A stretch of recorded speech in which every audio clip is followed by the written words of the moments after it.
அந்த பிடி அது ஒரு நொடி மாத்திரமல்ல, அது ஒரு தலைமுறை கால கனவு.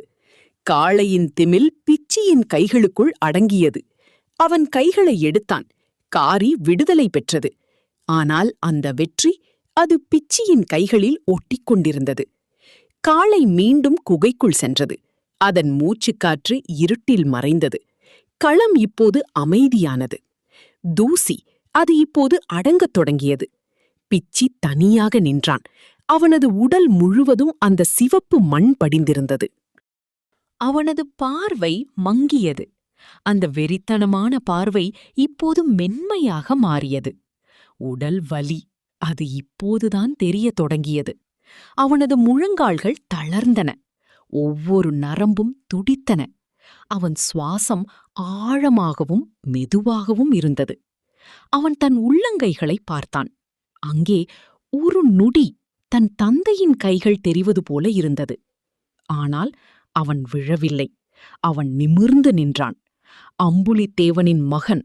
அவன் தன் பாரம்பரியத்தை நிலைநிறுத்திவிட்டான். அமைதி நிலவிய களம் இப்போது சடங்குகளுக்குத் தயாரானது. ஜமீன்தாரின் ஆட்கள் பட்டுத் துணியுடன் முன்னேறி வந்தனர். அந்த பட்டுத் துணி அது தங்க நிறத்தில் மின்னியது. அது வெறும் துணி அல்ல, அது வீரத்தின் அடையாளம், ஜமீன்தாரின் அங்கீகாரம். அவர்கள் அந்த துணியை பிச்சியின் தோள்களில் போர்த்தினார்கள். தூசியும் பட்டும், வியர்வையும் கௌரவமும் இரண்டும் அங்கே இணைந்தன. பல்லாயிரம் கண்கள் அனைத்தும் பிச்சியையே பார்த்தன. சத்தமில்லை, ஆரவாரமில்லை. ஒரு ஆழமான அமைதி மட்டும் களம் முழுவதும் பரவியிருந்தது.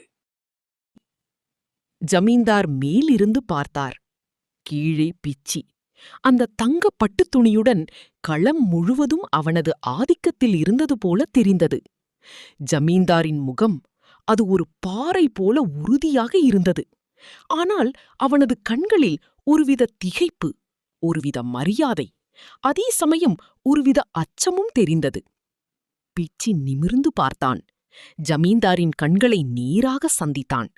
அவனது பார்வையில் வெற்றிக்களிப்பு இல்லை, பணிவு மட்டுமே இருந்தது.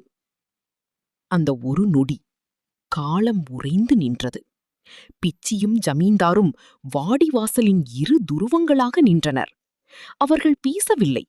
ஆனால் அவர்கள் மௌனம் எல்லாவற்றையும் சொல்லியது.